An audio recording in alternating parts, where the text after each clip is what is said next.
அன்பே சிவம் மனமே குரு என்றுணர்த்திய குருவே போற்றி.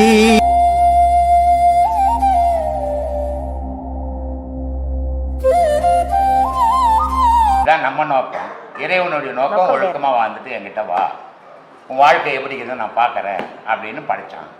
நம்ம அனர்த்தமா வாழ்ந்து கடவுளை பற்றியே நினைக்காம இந்த உலகத்தோட பாழாயின்னுக்கிறோமா? இதான் நோக்கம். சொல்லு.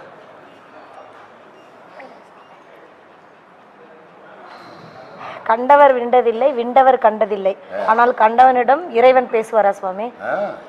கண்டிப்பா பேசித்தானே ஆகணும். பேசுற பிறகு தானே இதெல்லாம் எழுதுனாங்க. இறைவன் பேசாத நீ நான் எழுத முடியுமா? மகாபாரதம் முடியாது. நீ நான் எழுத முடியுமா? குரான் நீ நான் எழுத முடியுமா? பைபிள் எவங்கிட்ட இறைவன் பேசினானோ சிவபுராணம் நீ நான் எழுத முடியுமா? திருக்குறள் நீ நான் எழுத முடியுமா? படித்தவங்க தானே எழுத சொல்லும் பார்க்கலாம். எவனாலும் எழுத முடியாது. ஒரு பாட்டு எழுதுனா 9 குறைக்குது. இதில் அவங்க எழுதுன்ற குறைய கண்டுபிடிக்க முடியல. ஏன்னா இவன் மனுஷனாக இருந்து பணத்துக்காக எழுதுனா குறைகள் வரும். அவன் கடவுளாந்து கடவுள் நிலையிலிருந்து எழுதும்போது குறையே கண்டுபிடிக்க முடியல. அதனால் இறைவன் பேசும்போது தான் குரான் பிறந்தது, இறைவன் பேசும்போது தான் பகவத்கீதை பிறந்தது, இறைவன் பேசும்போது தான் பைபிள் பிறந்தது. சொல். உடல் வளர்த்தேன் உயிர் வளர்த்தேன் என்று இருக்க உடலின் மீது பற்று இல்லாமல் ஏன் இருக்க வேண்டும் சுவாமி? அவர் சொன்னது வேற. நீ எப்பாவது உயிரை வளர்க்கணும்னு உடலை வளர்த்துக்கிறியா? இல்ல. ஊர்ல இருக்கிறவன் நல்லா நான் கொழுகோன்னு உடலை வளர்த்துக்கிட்டு. திருமூலர் சொன்னது அந்த இந்த உடலை சொல்ல. அவர் உத்தம குடி இருக்கிறான்டா உள்ள, அதனால ஓம்பினேன் என்றாரு, இதை பாதுகாத்தன்றாரு. நீ என்ன பண்ற? ஊரெல்லாம் என்ன பார்க்கணும்டான்ட்டு வளர்த்துன்னுக்கிற. நீ வளர்த்ததுக்கும் அவர் வளர்த்ததுக்கும் வித்தியாசம் வேற. அதனால அவர் எதுவும் நம்ம கூட சேர்த்து கூடாதுமா. இல்லையா? நம்ம போய் ஜிம்மில் போய் ஜிங்கின்றோம் உடலை எல்லாம் பார்க்கணும்ட்டு. அவர் எந்த ஜிம்முக்கு போனாரு? ஆனா அவர் சொன்னது உடலுக்குள்ள உத்தம வாழறான், உத்தமனுக்கு இடைஞ்சல் வரக்கூடாது என் உடலால, அதனால அதை ஓம்பினே பாதுகாத்தேன்றாரு. நம்ம பாதுகாக்கிறது அதுக்காக இல்லை, ஊர்ல இருக்கிறவங்கள என்ன பார்க்கணும் பாதுகாத்துன்னுக்குறோம். அவரு கூட அப்படித்தான் பண்றாரு. எல்லாம் பக்கத்து வீட்டுக்காரரும் அவரை பார்த்தா பயப்படணும். அது மாதிரி உடம்பு வளர்க்குறாரு. என்னை பார்த்தா என்ன பண்ண, காது மேலே 2 அடி போட்டுருவான். அவரை பார்த்தா பயந்து ஓடுறோம். அந்த உடல் வளர்க்கறது இல்லை. உத்தமன் குடிகொண்டான் ஓம்பினேன் என்றாரு. நம்ம வளர்க்குற உடல் அந்த உடல் இல்லை. நம்ம உடல் வளர்க்குற உடல் வேற, அவங்க வளர்த்த உடல் வேற.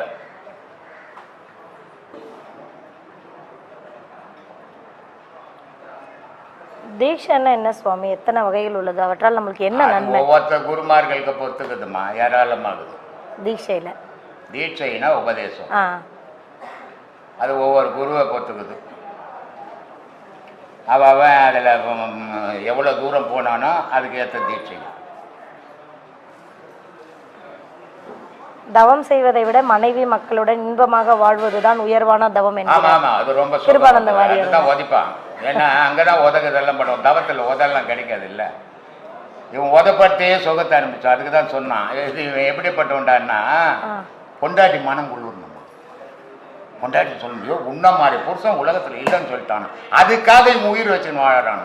அதனால சொல்றான், பிழைப்பதற்கு வழி சொன்னால் கேட்க மாட்டான், பெண்டாட்டி மனம் குளிரும், பேசும் மாடு. நான் மனுஷன் சொல்லலை, இவனை மனுஷன் சொல்ல. இவன் சம்பாதிக்கிறதெல்லாம் எத்தனை பேர் கொடுத்துருந்தாங்க. கொடுத்துட்டு அவருக்கு எண்ணி பார்த்துட்டு அதில் குறையில்லாமல் இருந்துட்டா கனவா உன்ன மாதிரி கனவனே இல்லைன்னு சொல்லணும். அதுக்காக இவன் உடலை உயிர் வச்சுன்னு வாழ்ந்துன்னுக்குறான். மனைவி மக்களோட வாழ்ந்துட்டு போ. உன்னை கடவுள் எப்படா கூப்பிட்டான்? யார் தவம் செய்ய சொன்னா உன்னை? எந்த ஞானியாவது கடவுள் எங்கேயாவது என்னை நோக்கி தவம் செய்யன்னு சொன்னானா? இவன் செய்த பாவ புண்ணியத்துக்கு ஏற்ற மாதிரி அதை தேடி ஓடிங்கிறான். இது மனைவி மக்களோட எப்போ கடவுள் வந்து மனைவி மக்களோட என்னோட இருந்தா சொல்லவே இல்லையம்மா. நீ இருறா மனைவி மக்களோடே இருந்து சாவிடா உதப்பட்டு. ஒரு அம்மா ஃபோன் பண்ணுறாங்க எனக்கு மதுரையிலேருந்து. என் கணவர் வந்து முதல்ல எல்லாருக்கிட்ட பசங்கிட்டலாம் ரொம்ப அன்பாக பழகுவாருங்க, ரொம்ப சோசியலாக இருப்பார். உங்ககிட்ட வந்து உபதேசம் வாங்கின பிறகு யாருக்கிட்டும் பேசவே மாட்டுறாரு. ஏன் பேச மாட்டுறாரு? துட்டு கிடைக்கல. கலன்னு பேசும்போது பாக்கெட்டில் கை விடுவான் பையன். கலன்னு பேசும்போது பொண்ணு பாக்கெட்டில் கை விடுவான். நல்ல வருமானம் இருந்தது. இப்போ எதுவும் துட்டு அவர் வச்சுக்கிறது இல்லை. கம்மனு கடவுள் ஆண்டியே உட்காந்துங்கிறாரு. அதனால துட்டு கிடைக்கல. தொல்லையாக போச்சு அவங்களுக்கு இல்லையா? அதுதான் சொன்னான். பெண்டாட்டி பிள்ளையும் எப்படிப்பட்டதுன்னா அது ஒரு சுல்லானிடா, நீயே தேடிக்கணும் வேணடா அதுன்னா. நீ சுதந்திரமா இருந்திருப்ப, ஆனா பூந்தாடியில் நீயே மண்ணவாரி கொட்டிக்கினடானா. அதனால சொன்னான், பெண்டாட்டி பெரும் விலங்கு பிள்ளை ஒரு சுல்லானி இவையெல்லாம் நீக்கி நான் எக்காலம் சுகம் பெறுவேன்னா. இனி என் வாழ்க்கையில் சுகம் கிடையாதுடா. ஏன்னா நானே போட்டுக்கணும் விலங்கு, எனக்கு நான் எங்கேருந்து உருப்பட போகிறேன் இனிமேல் அப்படின்ட்டான்.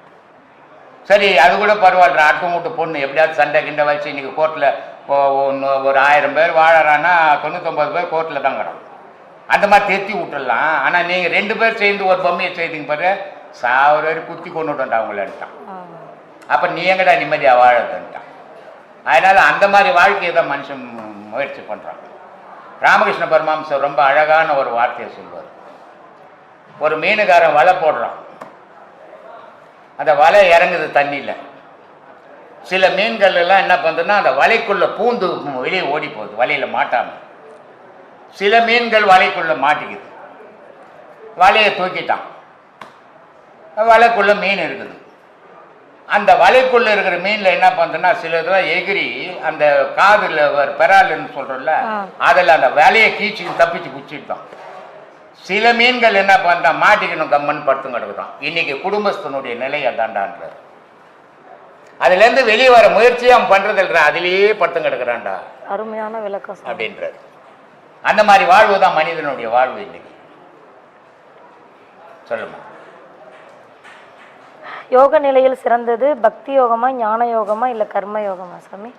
குண்டலினி யோகம் இவைகளை நம்ம செய்ய முடியுமா? யோகம் என்னது நீங்க சொல்லுங்க சாமி. உங்களுக்கு கேள்வி கேட்குற, உங்ககிட்ட தான் நாங்க நிறைய எதிர்பார்க்கிறோம் சாமி. நீங்க சுரபி மாதிரி. அப்படிலாம் ஒன்றும் கிடையாதுமா.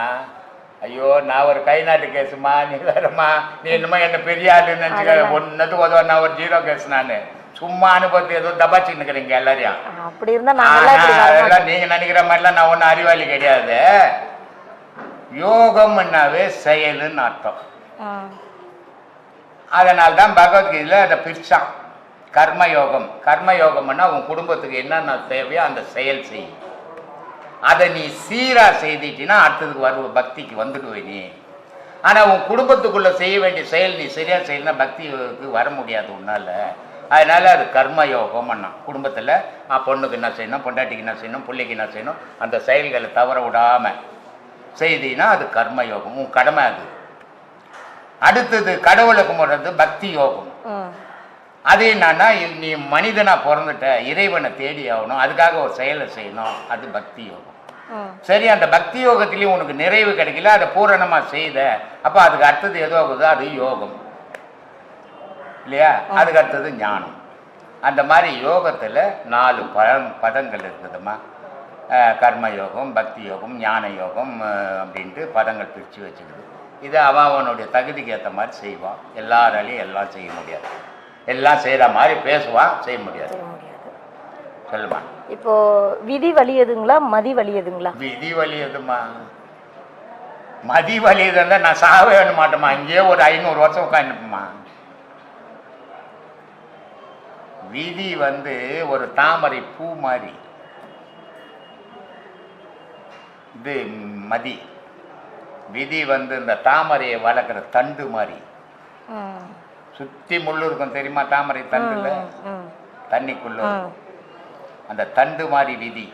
அது உள்ள வச்சுக்கிச்சுன்னா அந்த மதின்ற பூ உள்ள போயிடும்.